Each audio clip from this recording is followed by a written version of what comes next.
What's up, people? What's up? So I just posted a video titled "I Deal with Depression," or "I Too Deal with Depression."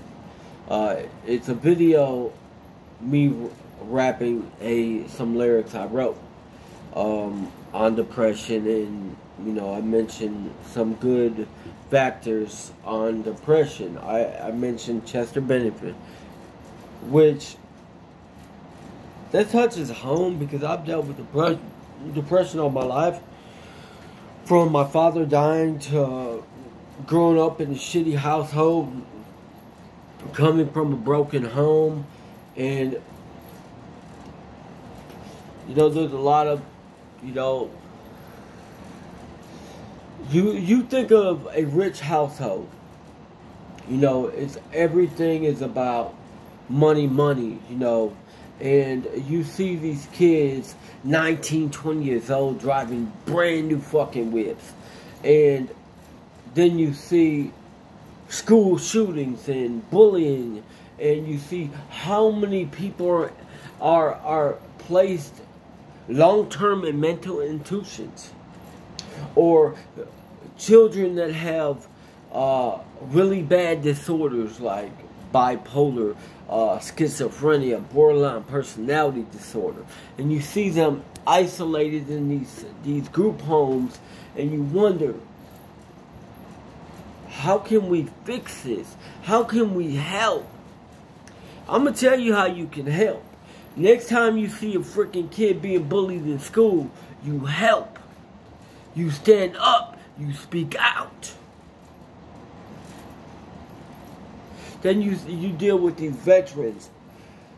Majority of veterans deal with trauma, from what they've seen overseas or what they had to do overseas. And a lot of veterans don't like to talk. Now,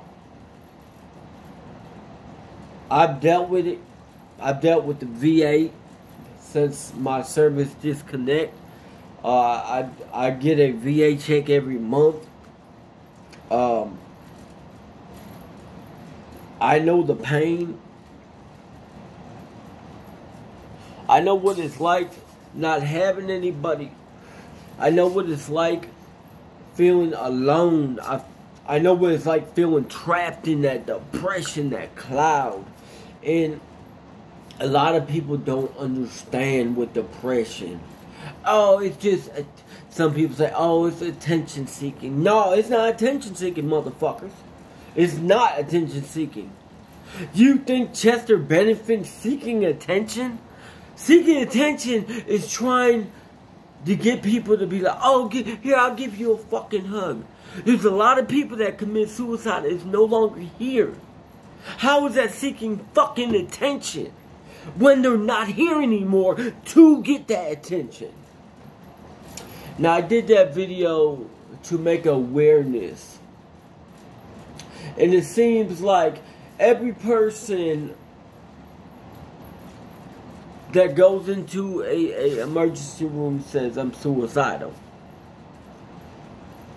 Now, for the people out there that are really depressed, down and out, feel like they're fucking alone, but wanna hold on to that fucking pride, I'm gonna tell you something, man.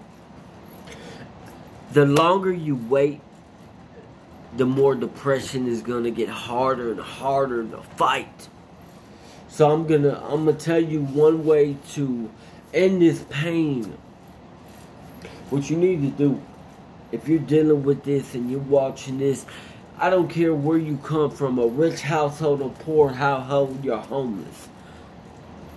If you're dealing with something that you can't fight, or you can't fight it alone, go to your local emergency room and say, I prefer not to write it down on this emergency check-in list. Talk to a doctor, say, Doc, I don't know what's going on. All I feel is this cloud on me, and I can't sleep. I have these thoughts that I've never thought before. The best thing to do, because I'm just telling y'all what I've done when I've dealt with my depression. Now, there's two reasons why you're dealing with depression. One, you got a mental illness, or two, you're recovering from drug addiction or alcoholism. Now, how do I know? Because I've dealt with drug addiction and alcoholism, and both times when I rehab from it, suicide thoughts came to me. What did I do? What I did was went to the local emergency room and said, I want to go to sleep and not wake up again. Automatically, they put you on a suicide watch, where they take all your clothes. You see a psychologist or whatever, a doctor that's determined, are you doomed to be impatient? Now, while you're in that 3-day, 4-day, 5-day, I don't know, it depends on what state you live in and what city you live in. Now, if you need the help, tell them, hey doc, I don't feel safe going back out there because I don't know if I'm strong enough to fight these feelings and fight this depression. They're doomed to put you in inpatient, whether it's 3 days to 6 days. And after 6 days or 5 days, 3, whatever days, they doomed to put you in there. They're gonna put you on medication. Now, not the first medication is going to help you. I fought depression on and off medication. The last 5 years, I fought without it. I realized my medication is music. I write music every day because I deal with depression every day. I have a very supporting fiance that supports my music, but at the same time gets annoyed with it because every time we're watching the show, I gotta write. So I hope this helps anyone out there that's dealing with depression, and I hope you can stay strong, never give up. And if you really need help, call suicide hotline or go to your local hospital and say, hey, I want to die. I can't live like this no more, and they will help you. I hope this reaches to someone that needs it, that wants to hear from it, from someone that's dealing with it. God bless y'all.